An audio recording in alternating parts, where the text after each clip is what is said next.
Hi friend, जय श्रीराम, जय श्री महाकाल। तुम्ही बघू शकता की आता आपण मशीनने टायर घासत आहे, तर त्याला लावायचा होता 5 नंबर पेच। ते बघू शकता आजूबाजूला तार पडून होते, तर त्याची चिंगारी निघत होती।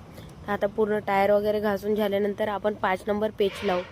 तर बाहेरून कट जास्त मोठा नव्हता, पण आपल्याला पेच लावायचा होता 5 नंबर, काऊन की हा रिटेल टायर आहे, कधी फैलू शकते, म्हणून याला आपण लावला 5 नंबर पेच। तर बरोबर लावल्यानंतर याला घासून घेणे आहे। चांगलं घासल्यानंतर कसं आहे ते बरोबर बसून जाते। आता बसल्यानंतर पावडर वगैरे मारून द्यायचं। पावडर वगैरे मारून झाल्यानंतर पाणी लावलेले होते आपण, तर ते काढून घ्यायचं। आता नलकी काढायची होती, ट्यूबलेस टायर होता तो, तर ट्यूबलेस टायर पंक्चर तिथं सक्सेस नाही झाला, तर आता ट्यूब टाकून देत होतो आपण नवीन। तर नवीन ट्यूब टाकल्यानंतर फिटिंग वगैरे बरोबर करून द्यायची। आता आपल्याला बघू शकता असे फिटिंग करायला लागते। याला थोडा थोडा घेऊन बरोबर फिटिंग होऊन जाते। तर पाहू शकता तुम्ही, आता पहा फिटिंग झालेली होती, थोडासा ठोकून दिला, फिटिंग होऊन गेले।